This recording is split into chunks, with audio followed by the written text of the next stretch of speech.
Have you been accused before? Like, have you been laid an allegation of something you know nothing about? Have you experienced that before? It can be very frustrating. It can lead you into depression. It can be heartbreaking. Like, I had that experience during my uni days, and trust me, it was really, really terrible. Hey guys, welcome back to my channel. It's your girl Chinon. So I'm going to talk about accusation today. Accusation is something you don't want to experience. Accusation can lead to death. Accusation can take you into depression. Accusation can take you to prison. Accusation can make your whole life miserable. So it's something you don't want to experience, but I experienced it during my uni days and it was very terrible. But before we get started, please subscribe to my channel, click on the notification bell to go notified whenever I post a new video. So I did my university education at Federal University of Technology, Owerri, Nigeria, and during my first year and second year I stayed in the school hostel. In the school hostel, you have to stay in a room with 11 girls plus you, 12, like 12 whole girls with different characters, different tribes, different background. You can imagine that. But there are special rooms though. The special rooms, you stay 8 in a room. Each room has 6 bunks, up and down, so you either stay up or you stay down. And it happened that we just came back for the semester that year, and everybody just came to the room newly. Like, nobody knew each other. We just came, we went for the accommodation we got, and we came into the room. We were 12 in number and we were all new. Nobody knew each other. There's nothing like, okay, I know this person from somewhere, or have any kind of relationship with this person. There was nothing like that. So it happened that night we all went to bed, and I was not feeling sleepy, so I was just up, rolling up and down on my bed. The other girl opposite my corner was up as well. The both of us went to go and pee, and we came back. We talked for a while. Like, I told her I was not feeling sleepy. She said she was not feeling sleepy as well. I told her this place is not comfortable enough for me, and she said hers too. So at that time she was using a BlackBerry Bold 4 phone, the white one, and then BlackBerry was trending.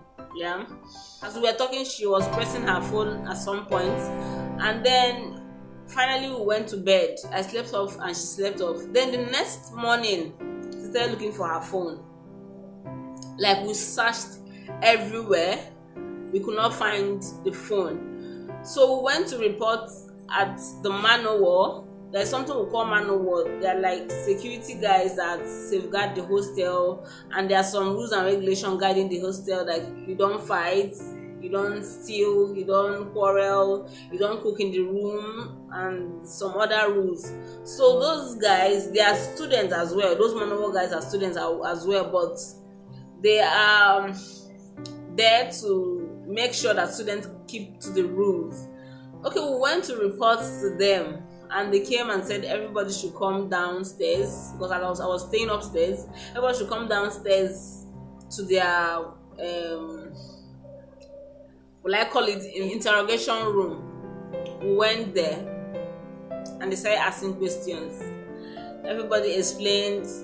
They said this one said she was sleeping, the other one said she was sleeping. They didn't know what happened to the phone. And when it got to my turn, they asked me. I told them I was awake. I saw the phone when the girl used it last, but I slept off. And they asked the girl in question. She said I was the last person that saw the phone before she slept off, and she kept it under her pillow. Then waking up this morning, she didn't see it. Okay, so that made me a prime suspect. So they said, like, asking me questions. What happened? Why did you collect the phone? Where did you keep it? Who did you give it to? I'm like, I did not collect the phone. Like, it's something I would never do. BlackBerry was trending, yes. I didn't have BlackBerry that time, but I was not trained up like that. Like, it's something I know I would never do. And I explained to them, I told them that I was not the one that took the phone, but they didn't believe me. They went upstairs, they searched the room again, searched our bag one by one. The girl in question was already seeing me as someone that took her phone. So she called her dad, she called her parents, she told them what happened. And the dad was like, they should give me the phone. I took the phone. The man said that whoever it is that took the phone, we should bring it out. If not, the next 20 minutes is coming to arrest us with the police. We'll go to the police, we'll be arrested with this, with that. I said, sir, I don't know where the phone is. I did not see the phone. I'm going to tell my roommates to look for it, but I'm not with the phone. And that's just the truth. But he didn't believe me. He was shouting on top of his voices, and I just had to calm down and listen to what he's saying. So after that, I gave her back the phone. They said nobody should leave the room. Don't go for your lectures. Don't do this. Don't do that. Just stay in the room so that you don't move the phone.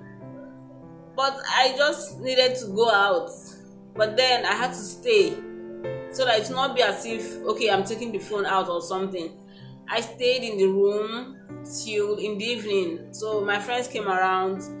They said I should come, let's go and read. Like about 6 o'clock that evening, I went out to go and read with them. But I wasn't concentrating. So coming back, as I was entering the room, lo and behold, I saw the girl searching my bag. When I saw her, like, I didn't know what to say. I was just looking at her. Immediately she saw me, she just left the bag and went to her corner. She was still ranting and ranting. Whoever that took her phone, she would do this, she would do that. This one will happen, that one will happen. So that evening, we went back to the man-o-war room, and they were like, I'm going to stay there all night. Like, I'm going to sleep there. I was like, why would I sleep here? I'm not with the phone. You guys have searched me, and I've told you guys I'm not with the phone. Why can't you believe me? Like, it was so annoying. I'm a very emotional person, but I told myself I was not going to cry. Like, I was going to be strong and face them. I was not going to cry at all. I called my parents. I told them what happened. They were the only ones that believed me because they know that I cannot do such. So finally, they let me go. I went, I slept in my room. The next morning, the girl's family called one man to come get our names. They said they're taking it to somewhere, that they will find out whoever that took the phone. Like, I know it's not going to be a church, it's going to be a spiritual something, but I just had to give them my name. Though I was praying in my mind that God should vindicate me, but I just gave them my name. Let it not be as if, okay, I'm being stubborn and something like that. Right from that day, things started missing in that room. Things were missing. Like, this I was stealing those things didn't stop. Like, she was stealing from one person to the other. And you know what? She never stole from me. She never. Like, I never looked for any of my things. So everybody in the room were seeing me like a thief.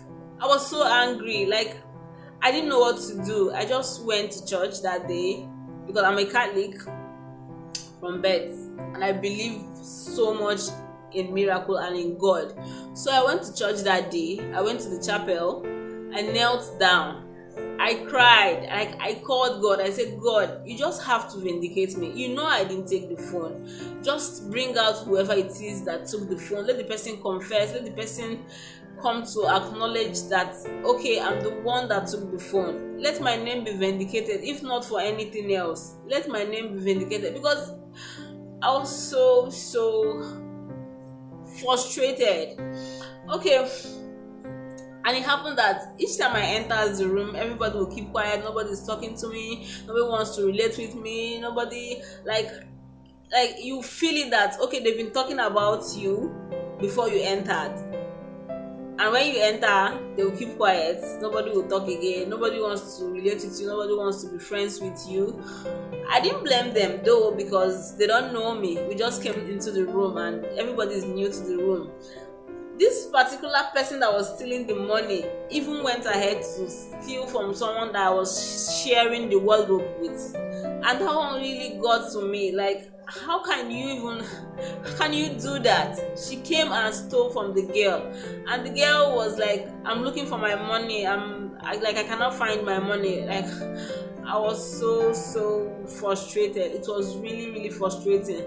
I just went and bought a new key for us. I told the girl, please, let's just try and be locking the wardrobe. I know maybe she might have felt I'm the one that took it, but she didn't say anything. She just took the key and we were being careful with our wardrobe. This thing happened throughout the semester. The girls kept on stealing from people. After that semester, we went home. We're still on vacation. Okay, school resumed. I didn't go back on time. I was still at home preparing to go back to school. I got a call from one of our roommates that one of my roommates confessed. I'm like, wow, God is wonderful. They said they were in the room, and the girl that usually steals from us walked up to one of our roommates and told her that she wants to tell her something. She was like, okay, go ahead. She started talking that she's feeling somehow, like she wants to confess that she's been the one stealing stuff from the room. And immediately she told her that the girl went to lock the door and told her that whatever it is, that she should just go ahead and spill it out. So at that point she stopped talking. She didn't want to continue talking again. They started shouting on her, so that she would say everything that she's been doing. So she confessed to all the things she has stolen. She confessed that she stole the phone, the way she stole it, where she went to hide it. She even stole food, like ogbono. She stole ogbono. So after confessing to those crimes, they even recorded it. So they went to give it to the man o' war. The man o' war guys told her that she's going to pay for every damn thing that she has stolen from that room. So they started calculating everything that she has stolen, both the money for the BlackBerry phone, the food she stole. Everybody wrote down what was stolen from them, and they calculated everything and gave it to her and told her she's going to pay for every single thing. And that was how it happened. So she started looking for a way to pay for it.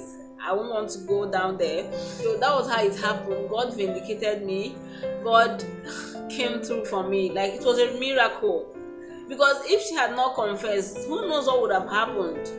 Who knows what would have happened to me? Like, I would have lived with it for the rest of my life, and I would have been very miserable or be depressed. And so accusation is something that you don't want to experience. So many people are in the prison today because they were accused of something they know nothing about. The allegation was laid on them and there was nobody to speak for them. They said the truth, they were truthful, but nobody believed them. They've been in the prison and they've been suffering. There are so many people like that. So I'm going to urge you guys to pray for such people. Like, in my prayers every day, I usually tell God to deliver the innocent souls in the prison, because they don't have anybody to speak for them. They don't have anybody to speak on their behalf, and it's really frustrating. Like, you can imagine being in the prison for something you know nothing about. Like, I don't even want to imagine that. But thank God I was saved. I would like you to also share your own experience. Leave a comment down below. Give this video a thumbs up if you liked it. See you on my next video. Bye.